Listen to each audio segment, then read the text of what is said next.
Recording now.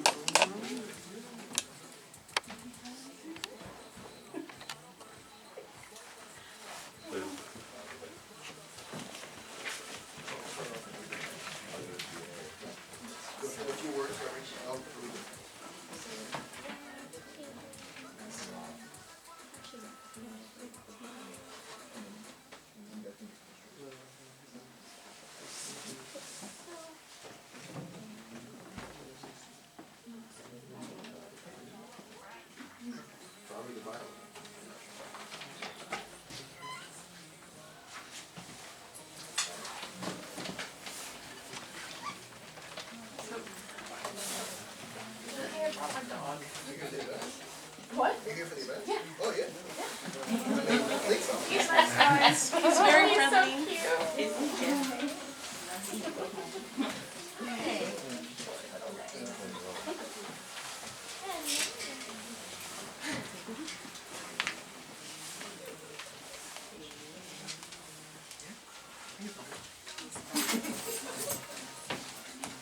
Are you guys good there? You guys want to sit on the side or you want to sit there? Whatever makes you whatever comfortable. works for everyone else. Whatever you guys want. If anyone's uncomfortable with it. After he says hello to every single person. I'll leave 2 chairs on that side just in case. Okay, don't worry. Because my dog. Never ever.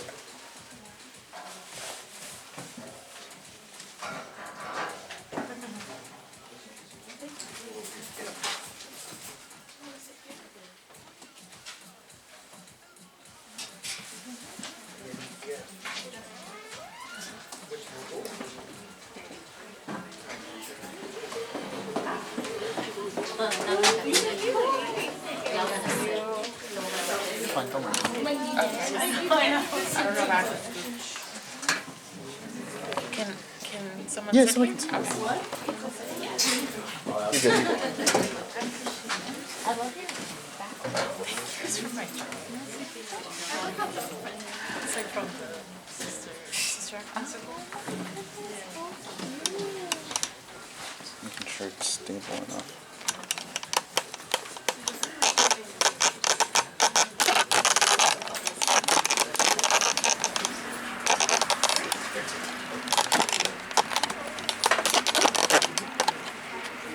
Should be fine.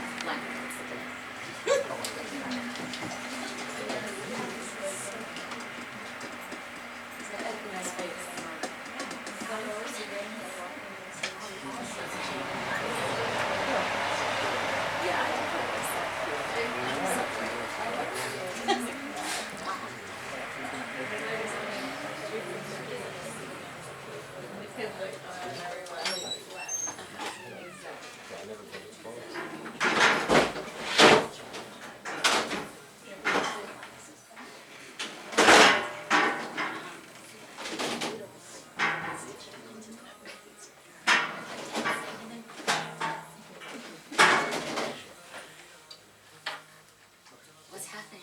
What's happening over there? Oh, no. Oh, yeah, I was good. Don't worry. What happened? Sorry. What happened, Bubba? His name is Taz. Taz? Okay, I'll stop calling you Bubba. Hi.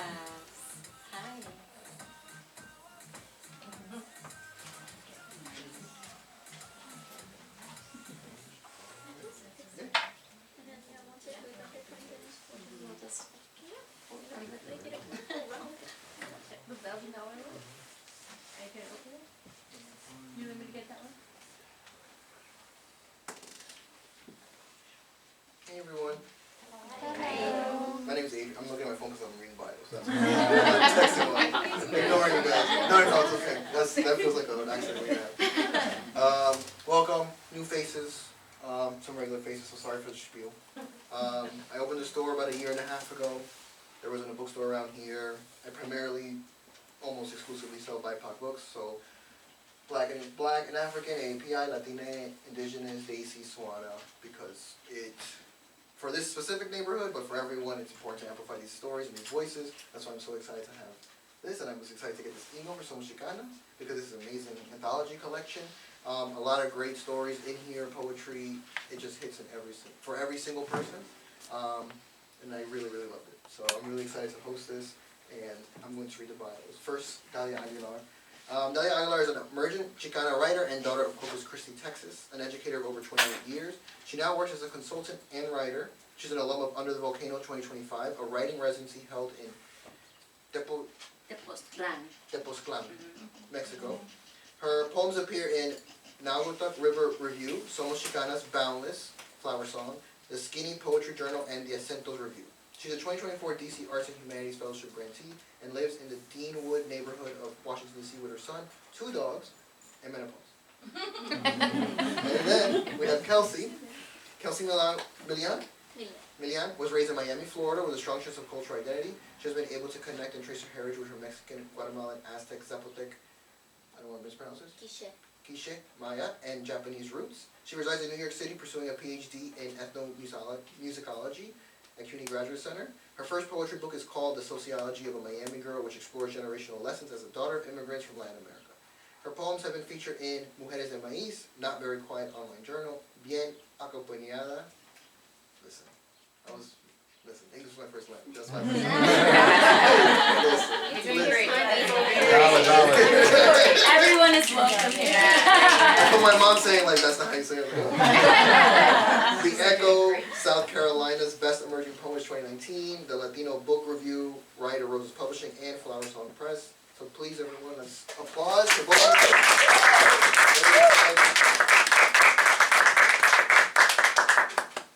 So I had heard about the World's Borough Bookshop because of TikTok and social media and Adrian's tagline of Book Papi, which is a great name.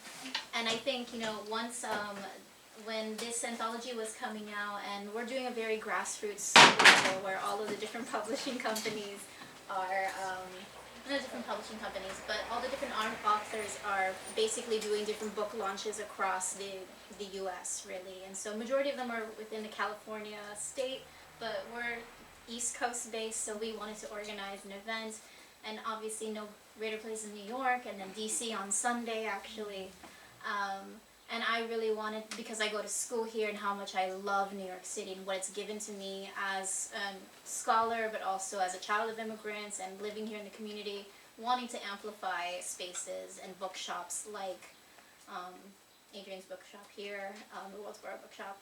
And I grew up in Miami, and so right now with everything going on in the world too, you know, Miami itself, they're banning books left and right, South Carolina too, so these spaces are so important now more than ever. So thank you for being here. I really do appreciate it, and I'm excited to share poems with you. And I'm just going to talk a little bit about the anthology itself. So what does it really mean to be a Chicana? Chicanas, a term that was born in the 1970s as Chicana with the Civil Rights Movement and the Chicano Moratorium, have traveled a long road and morphed along the way. This anthology, the first of its kind in more than 20 years, is a widely anticipated, a multi-genre collection that illuminates both the enduring and the new Chicana identity, presence, and culture through the voices of 80 Chicanas. The collection includes Chicana trailblazers like Ana Castillo, Sandra Cisneros, Lorna D. Cervantes, Irene Iblea, Carmen Tafola, and the 24th Poet Laureate of the United States, Ala Limon. This fearless collection offers a space for the assertion, exploration, and cultivation of a proud Chicana identity that is rooted in the imaginary South. It delivers messages about race, culture, class, economy, sexuality, spirituality within historical, political, and personal contexts.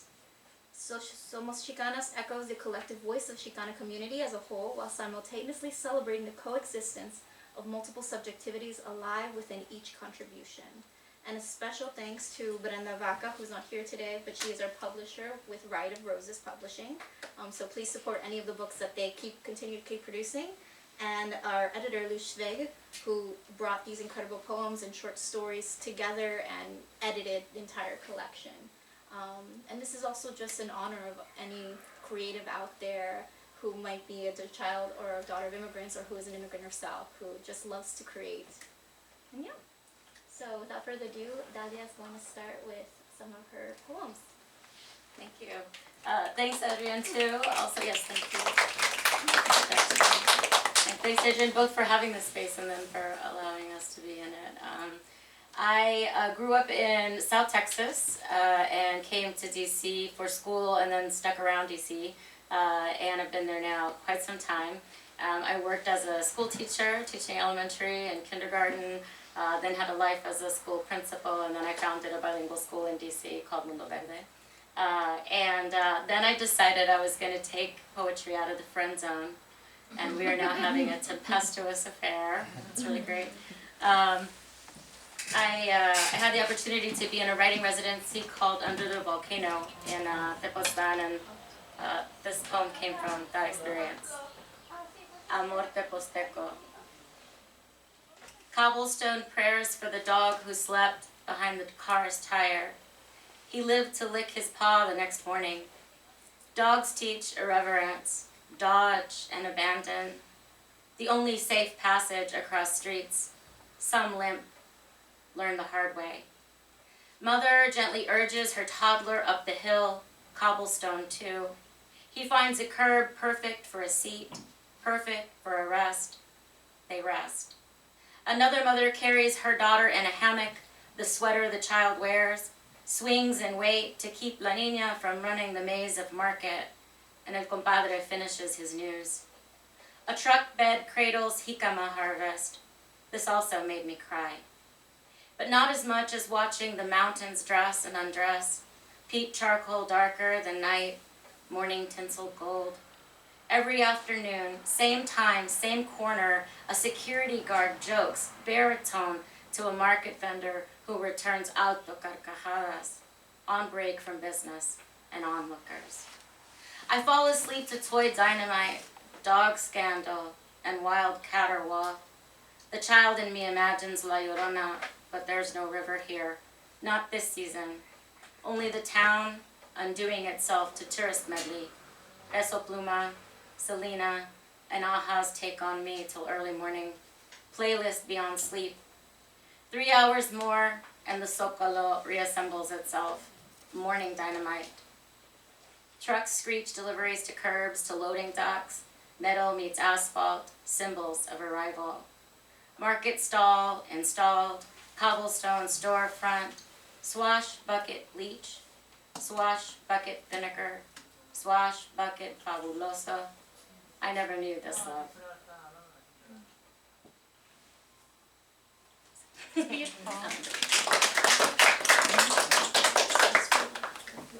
Yeah, let's pause, sure. We're gonna pause just for the food vendor to bring the food. That way, Dahlia's poems will get interrupted. Thank you. No, thank you. No, that's right.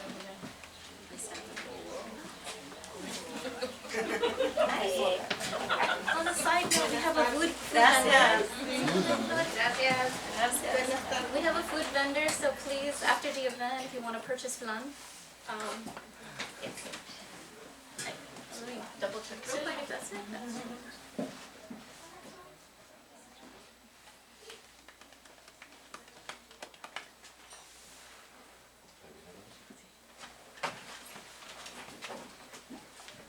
Thank you guys. Just a minute.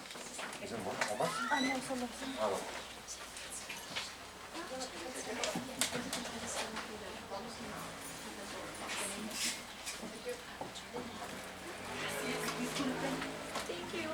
Gracias, Flor. Alrighty. And I think we can continue. One more way, we can wait. Wonderful. Okay. Unpause. Thanks for that.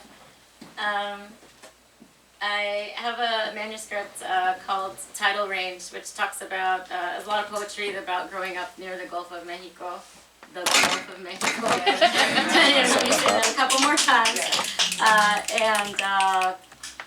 And the reason it's called tidal range is because the tides in the Gulf of Mexico are not predictable like tides off of the Pacific coast or the Atlantic coast. Sometimes there'll be even more than one in a day. This is when I was made of sand. Memory wanders gulf-bound, waterlogged, but not seasick, never seasick. When I was made of sand, I dove deep to the Gulf floor, searched seashells for signs of life, Thought about Crab, who leaves the cast-side castle behind her. People ask me if I miss Corpus Christi. When I was made of sand, I could hold my breath for a long time. Daddy taught me. I won my distance 10 seconds at a time. 10 more seconds. 10 more seconds. Swam several bars from shore. Forgot my family. Pretended, I can't hear you, Mama, until I couldn't. Hear her call me back to shore. Call my dad back from drink. Keep that nickel between your legs. Don't get married ever. I can still hear Daddy. Far as I swim. Far as I swim. Far as I swim.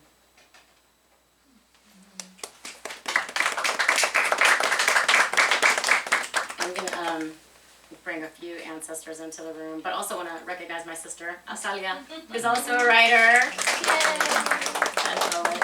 You can see her poetry in Acento's review soon. I had the honor of being able to see my mom out of this life, and that was a huge gift to me. And this poem is called Furtherance. I've never shaved anyone's legs. Mommy doesn't like the way I do it. If you shave down before you shave up, no breakouts, no ingrown hairs. No, that's not how I do it. Who told you that? Maybe she needs this to go faster. Strains to rise from bed. 15 metal staples connect her stomach. Curtains of a stage. Mother of 2 daughters, eldest of 11 siblings. Follow her cue. An easy gift for the dying. Because she is. Hi, Mommy. Stage 4, stomach, cancer. You wouldn't know it, what with all the praise Jesus's and blessed be our Lord's doctor declarations. We got it, sweetheart. His hand pats her thigh. We got it all out, hun. I'm no doctor. I can't even shave legs. I read and reread the medical report. Win a word search I want to lose. Metastasis, lymph nodes, liver. Mama knows I have the report. I ease her gently into bed. She leans on me, grabs my arm, keeps her face to face with mine. Say it, mija. Just say it.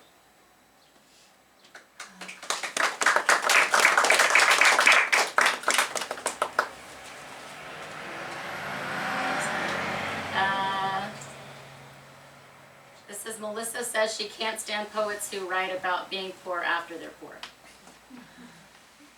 When they aren't poor anymore, versus while they are poor. Our instructor says Langston did, right while he barely had $1 to his name. True busboy through and through. Reverse gratuity. Grab the plate, lay down your poem.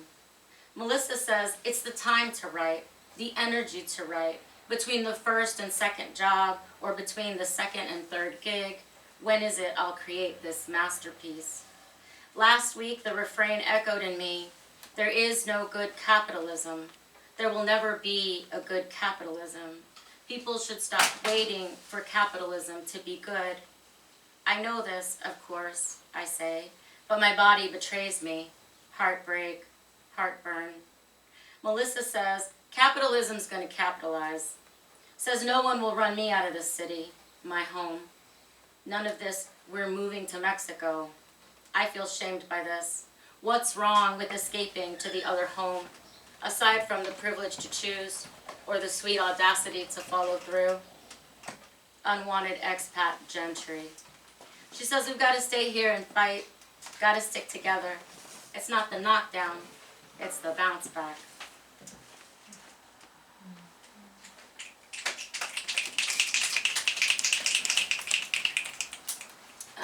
I've been thinking really deeply about my responsibility to help end the genocide in Gaza, and this is a poem that'll be coming out in Journal X soon.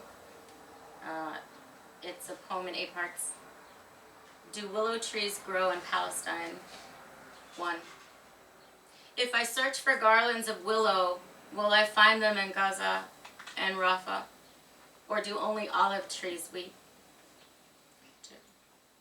We shouldn't talk politics at baby showers unless we aim to agree, which is to say, I want to vote my conscience. I cry as I say what no one is saying. bodies, burnings, bundles, beheadings. I'm left standing alone as friends walk awkwardly away, some for cheesecake, others for baby bingo. 3. We hug after. Teresita holds tight. I pull away, then take it back. We go on as if the hug were an apology, until I say 20 seconds, the cooking time at which a hug rebuilds positive neurons, kills cortisol, or some other medical myth we take for faith. 4. I want to warn my son. I wish someone had warned me. People will not mean what they say if they use the word peace. They will not do what they believe if they mean freedom. Fiction is mandatory to save ourselves above all others. They call it being realistic. It makes no sense to the dying. I promise you, son, they know they are forgotten. 5. Mosquitoes do not know fall has come. Deep into October, they plot a humid war at the roots of brush and linger under canopy, hold onto shade. We're about the uncovered skin of my ankle, peering out above the shoe, and my hand writing outside this sweater sleeve. 6. I have come to love winter like other ways I am American in quotation marks. We who love something more extinct than living, like good food gone the way of waste, hardened cheese, curdled milk, full containers tossed on expiration. 7. I flood airtime in the car, insisting my son exchange his audio for mine. Tom Petty, Chris Christopherson, Selena, Freddie Fender. When I insist that he pay attention, he asks, "Who died?" 8. Will the mosquitoes forget me if I lay quiet? If I pretend to be a lonely branch of willow weeping? If I don't swat them away or defend myself? If I lay bleeding, will they show me mercy? Or will they vanquish flesh, endless appetite their way, stinging?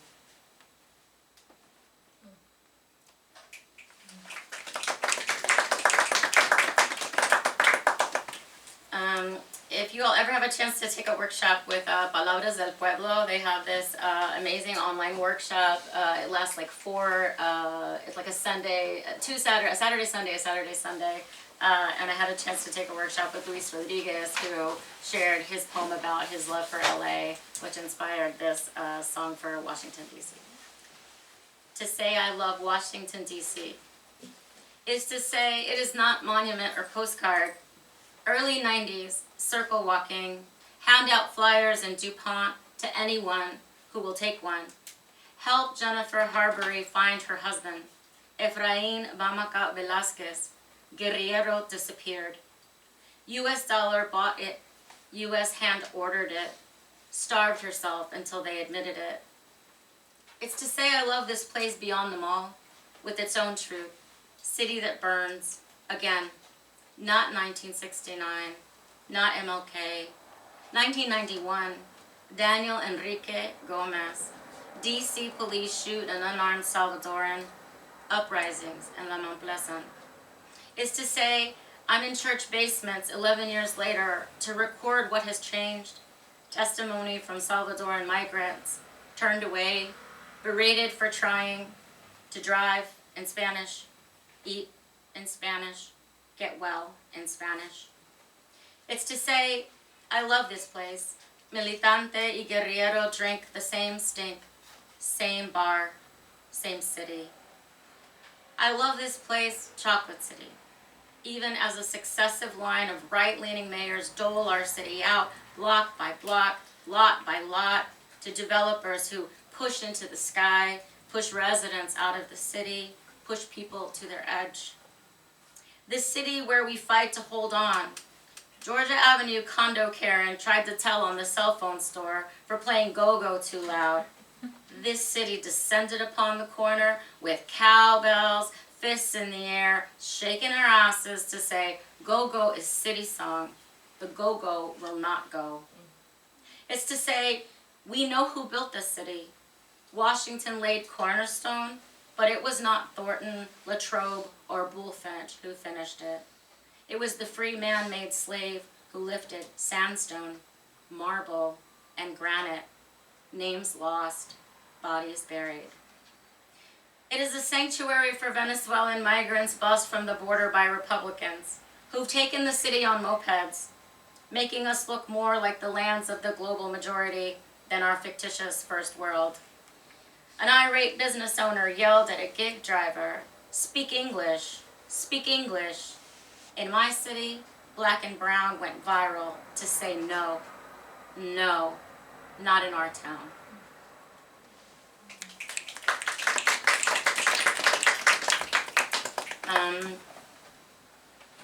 Writing has been like a hobby for me like my whole life, and about 3 years ago I decided I was really going to take it a little bit more seriously, started going to a lot of workshops, started going to more readings, I started sending my work off to see if I could get it published, and I started to have a lot of success. And I think when I was getting books in, I think it was like Somos Xicanas came in right after another journal, and I was just kind of sitting back looking at it. And I feel like I'm somewhere deep inside always a 14-year-old, you know? And I started to just wonder like what a 14-year-old me would have thought about what I figured out. Last night, 14-year-old me snuck into the house while I slept. Real but pixelated, she ran her fingers over spines of books that greeted her at the doorway. Limon, Lorna D., Butler, Grande. Her eyes followed the brown wave of wall. No way. She opened The Dawn of Everything to find it marked, dog-eared on page 306 of 606. She scoffed. Slender forefinger to nose, she silenced the dogs, even the husky. Siéntate. Acuéstate. Patita. They passed. She rewarded them with butt scratches, ear massages. She talked to the plants like old friends too, sang them familiar songs. She saw Mama's photo on the ofrenda with our ancestors. No, she shook her head. Just no. She kissed Mommy's face, my son's too. He could be my twin.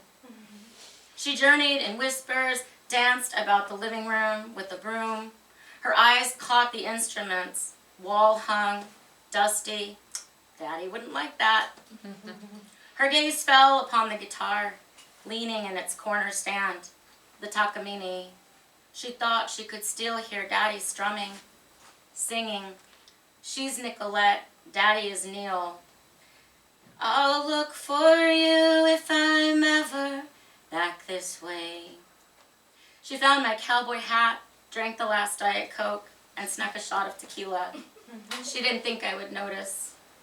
She moved on to rummage through the bathroom cabinets, laughed when she found skins, wagged her finger at hair dye. We said we'd never do this.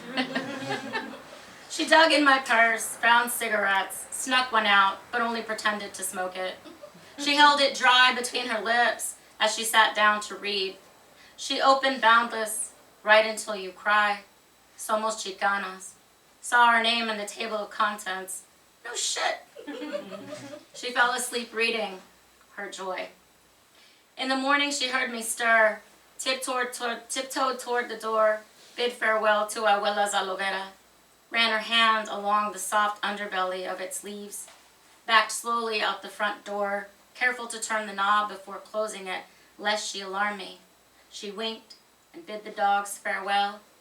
I'm bound for moving on.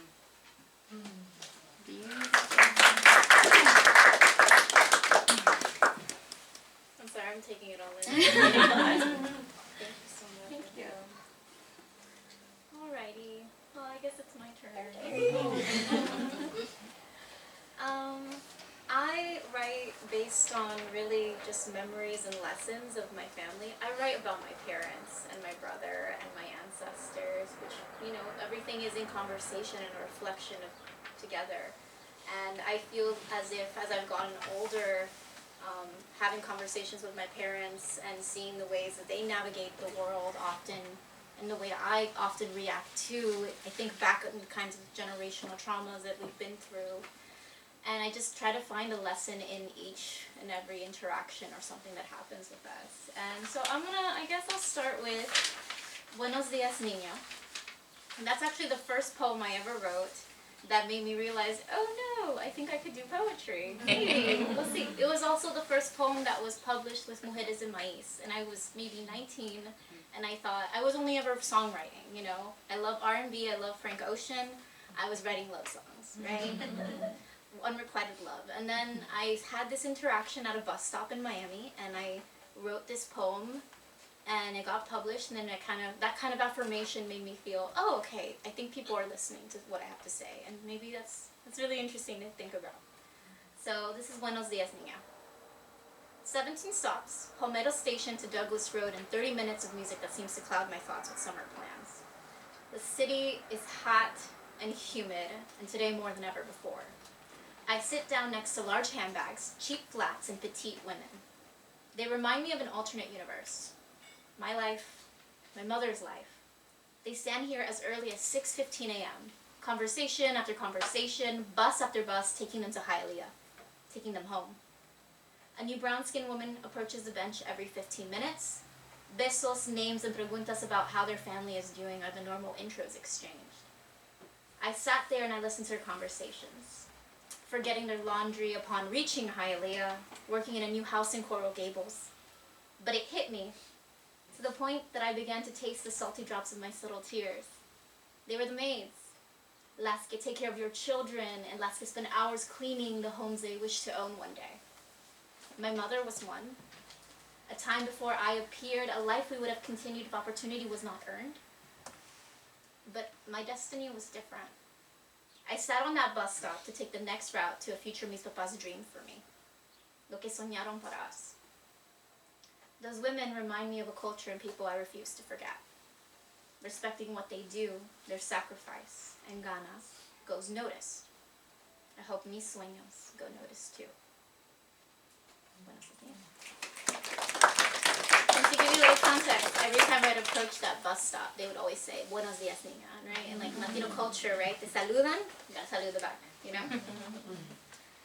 And so then, so that poem ended up getting published with Mujeres en Maíz, and then I ironically have airplane anxiety every time I fly, and I love to travel. The irony is my father's an airplane mechanic, so I know exactly how they work, and I know that they're safe.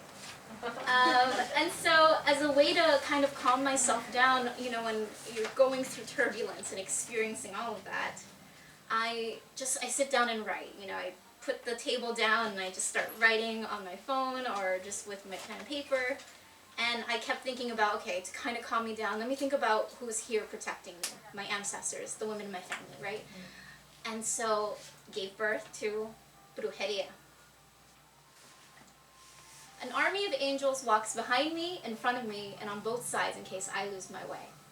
Needless to say, they come from all walks of life. Some are my ancestors, some are my close relatives, souls I've yet to meet, and those from the lives I've lived centuries ago. These are the same angels mi madre and tia call to protect me. You see, I come from a family of healers. Brujas, shamans, chief spirit guides, empaths, call it what you will. There is magia. And the universe and I are connected whenever we are together.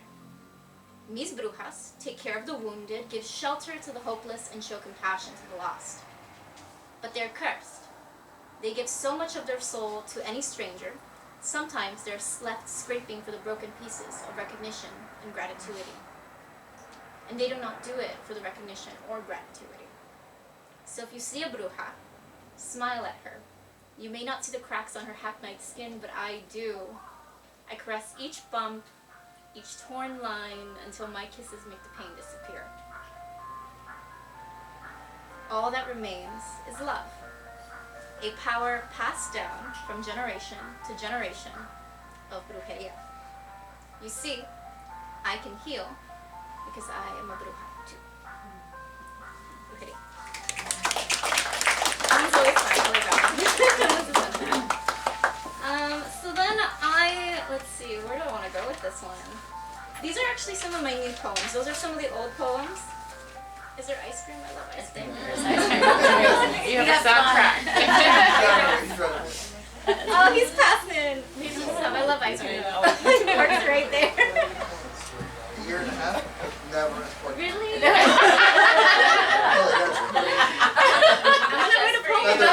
That'll be cute. What is el paletero? So I travel a lot, and I love writing about my dad. I can't say I have daddy issues. Maybe that's too dark about it, but I love talking about my father because I think there's so much I have in common with him and things that I need to continue unpacking. But if anything, I love the aspects of poetry because it lets me navigate my relationship with him in such a complex but also such a emotional and gentle way that even now as I publish the poems, my father reads them and he gives me, he's able to connect with me through the poems themselves and, saying, oh, I know that reference. That was, when you were running around or things like that, And so this is called Te Conozco, which translates to, I know you. I resemble continuity in the flights and trains I take. Every next destination deserves the space we hold for those moments in transit. That space in between, the borderlands, she calls it. Where identity and tension meet, I find solace in what my ancestors dreamt for me.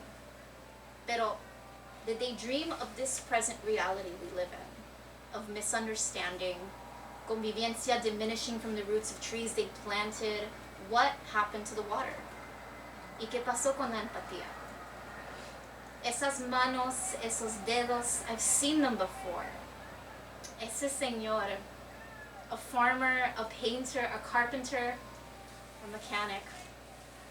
Calluses engraved of the land we cultivated, with stories of a family left behind, and a promise to provide algo mejor.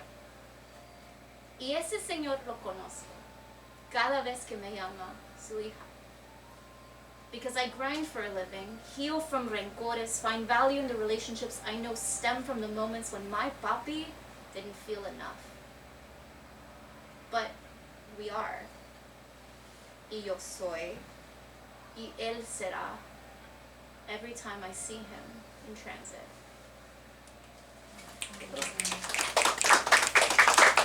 And that one really just came from the fact that I was sitting on the subway and I saw a man with paint on his hand, and I was like, those fingers look just like my dad whenever he works. And I'm thinking, okay, this is a poem. Shoot. Okay, let's see. Let's go with El Cuerpo de tus Abuelas. Okay. So to give you context on this one, I have navigated my body dysmorphia for my entire life, and being a Latina woman and growing up in the U.S. and facing Western standards of beauty, often feel like enough, feels like why can't I fit in this? Having gone through so many different types of eating disorders, and then trying to navigate and heal my relationship with food and all of that, and working out, and kind of coming back until somebody, I think my mom told me once, she's like, why don't you love your body? That's the body of your ancestors. That's your grandmother's body. And that was, oh, that's a poem. Exactly. So this is called El Cuerpo de tus Abuelas, the body of my grandmothers. Yo tengo una espalda de tamalera. Petite body, wide hips, wide back, hunched over like the ways mis abuelas y tías abuelas put masa on the leaves of bored corn husks. Carefully tucking in memories and to-dos of life in their present moment.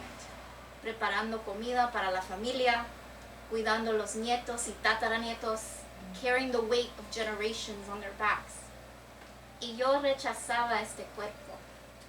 I succumb to Western standards of beauty when my body changes in moments I can't control. I starve and bleed and beat to fit in a mold not meant for me. But where do I find moments of reclamation? Cariño, por favor, para las ancestras that carry baskets filled with tortillas, esperanza y paciencia, que yo no tengo. And I'm still searching for my place in all this. But I carry the words of the women who love me on esta espalda y cabeza. Trajes de Tijuana, I embroidered flowers and a family history where they might tell me, plead to me, wait for me, porque yo voy contigo. Yeah. Can't say I healed the body dysmorphia, but when you have those low moments, I read that and then I think, okay, this is it, that's that. And I think maybe my last one, this is actually, where is it?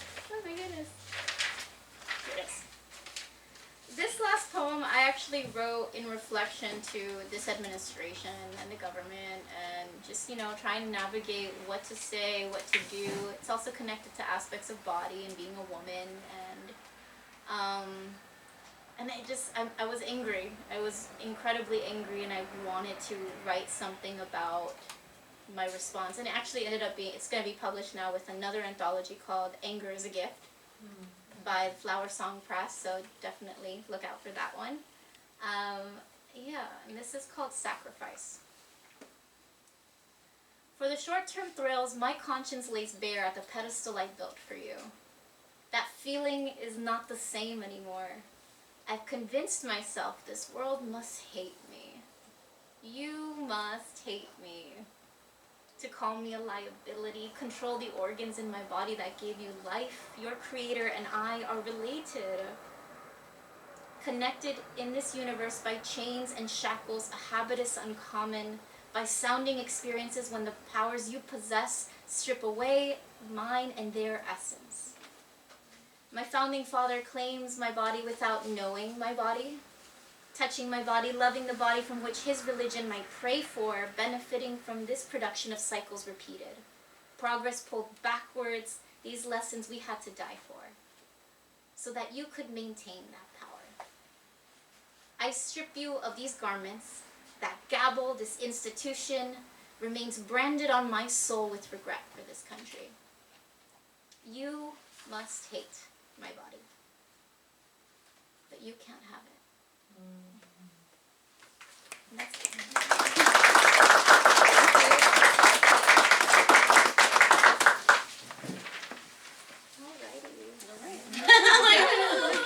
That's all I got for you today.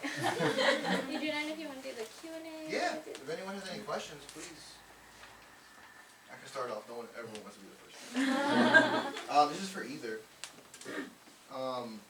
Because I know in the community that just comes in, these are people who live in the neighborhood, and they're not writers or authors, but some writers and authors have talked about this too.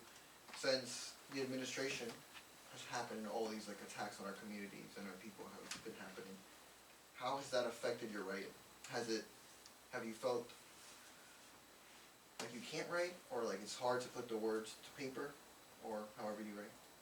Or is it more of like, because this is happening, it's been flowing because you need to get it out? That's for it. I feel like there's certainly plenty of material. I definitely feel pressure to write about it. I feel like we're part of something that's happening historically that people are going to talk about for years to come, depending on like what we do with this moment. And so I do feel a responsibility not to be quiet about it. But I don't ever like set out to be like, I'm going to write about that. Like it comes differently. So I don't know, I'm just trying to stay really informed and to let some of the ideas come to me. And then I think the other piece is that this piece about publishing, right, it's like sharing your work with an audience. That could be like this audience, or it could be on a page or in a book. And I feel like I do feel a responsibility to have people then see my work, right? If writing is supposed to be, you know,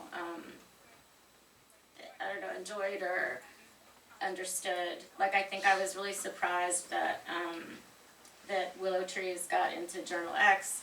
I didn't think anybody was going to publish that poem, you know, and I was really surprised and really happy that they decided to do it. And I feel like right now in the writing community, you do have people really challenging one another to say it, like say all the things, get it down, leave something, you know, behind. Yeah, I agree with you. I tend to, I don't know, I think I'm such an emotional person, so I have to filter out any of my emotions, whether it be pain, anger, sadness, in my creativity. That's the healthiest way for me to do it, either through music, through songwriting now, or through poetry.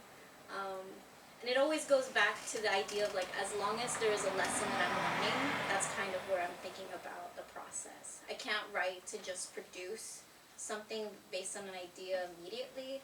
I think I have to find the kind of inner workings of whatever lesson I need to learn based on the interaction I have, a memory, a moment. It definitely is, it's better, I write better when it's connected to an experience that I have. although I would love to develop writing in the future that is, kind of like the outside perspective. That would be really interesting, but I feel like I want to do more workshops on that and things like that as well. But yeah, and I think more than ever, I don't know, I think I have conversations with my parents too where they often are like, you tend to not air out dirty laundry, but essentially you tend out to be, to say what you want to say, and then with everything going on, being censored, are you not scared of that? And I don't know, I don't want to, and I don't think I'm going to stop, why? Especially now more than ever, they try to like strip away so many of our access to books, or books in general, or writing. We must continue producing no matter what, because somebody will find it, and somebody will read it, and it will resonate with them. And I think that's what kind of helps me continue writing, is that even if I don't publish it, somebody will find it some way, even as a lost journal that falls in the street or something. So, maybe something, yeah. Anyone have any questions? Any thoughts? What advice would you offer an up-and-coming writer, publishing or otherwise?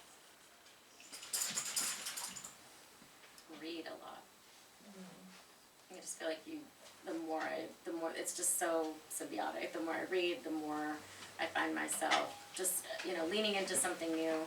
And I don't know that I feel like also at times when I wasn't reading as much, I can look back on my poetry and I don't see as much value in it. And then the more I'm reading, like the poems just kind of, they give me more, and I feel like they're saying more because of the reading.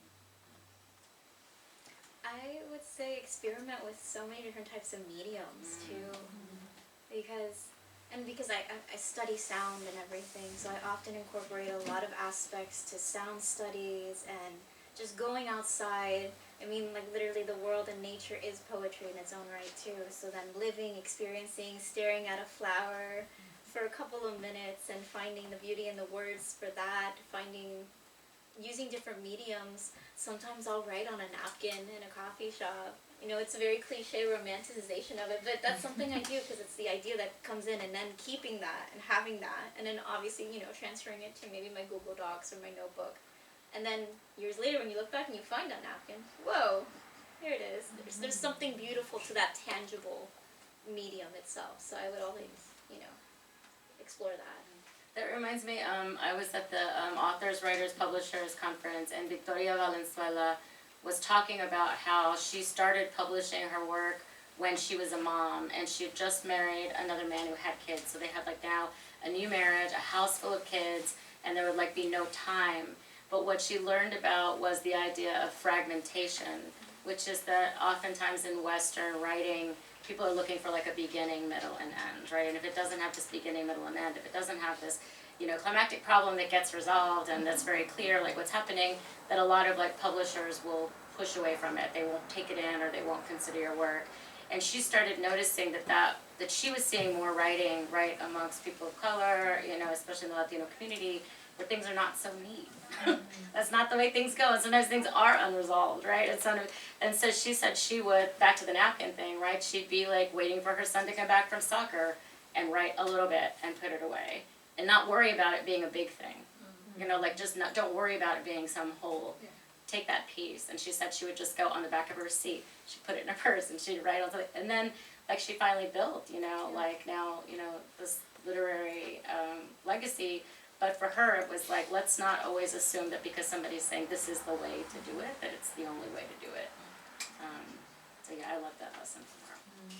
Thank you. I have one last question. Okay.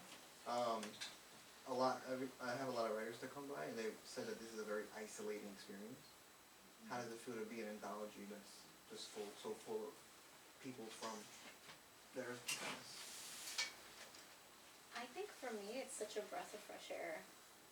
I think, I don't even know how to explain. In Miami is Latin American, another Latin America, Caribbean 2.0, but it's the experience where it's also very American in its own right, but I didn't grow up with a huge Mexican, Guatemalan ethnic enclave, so every time I'd go to California, it was like, whoa, my people. And even then, though, having conversations, there was like, oh, but there's difference here, you know. Your experience is so unique to your own idea and identity. And so that was another thing, too, is that, and living in Miami, also realizing that Latino people are not a monolith, right? We're incredibly diverse, multi-generational, multi-complex, multi-experienced, multifaceted. And so being part of an anthology with so many different writers having their own kind of experiences as a Latina woman, as a Chicana woman, having ties to indigeneity or third generation, first generation is so unique to have because it amplifies this aspect that we're not a monolith. So for me it was like, oh, okay, I'm not alone in this, in being incredibly diverse in my experience, but then also having and being rooted in people that are dedicated to their own cultural and ethnic identity based on their parents and ancestors. So for me it was, you know, I definitely feel like as if we're building this community, and it continues to build as more publishing companies too are kind of resurfacing too, and wanting to obviously uplift and help them and purchasing from them.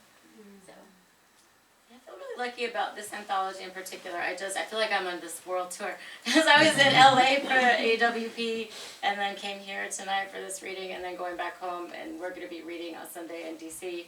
And I had a friend who's been writing for a really long time, and she was saying, you know, that it's really hard to like get into spaces sometimes, and people are very proprietary and like competitive.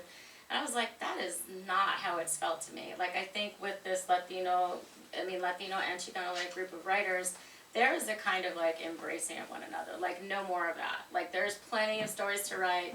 There's plenty, you know, to do. And I feel like some writers are then leaving things behind. You know, like Somos Xicanas has started numerous fellowships, numerous like programs to build, you know, waves of writers after. So I feel really lucky that it kind of goes with that adage, right? That writers write alone, but they like grow in community, right? And so I felt really welcomed. I felt really, you immediately felt belonging. And I didn't know that was going to be the case in my head. I was like, oh, who am I? Who am I? You know, like, and they're like, you're here, come on, get over here. So that's been good. So yeah, everyone, please a round of applause. Thank you. If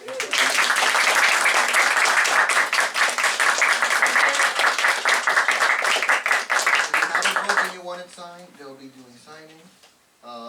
There's food over there. If you don't have a book and you want a book, she'll be able to help you. 3 more. Yeah, we have 3 more. We sold out very quickly, so it's a good thing. But yeah, thank you guys for coming. If you guys need pens, let me know. And there's food over there. And yeah, thank you.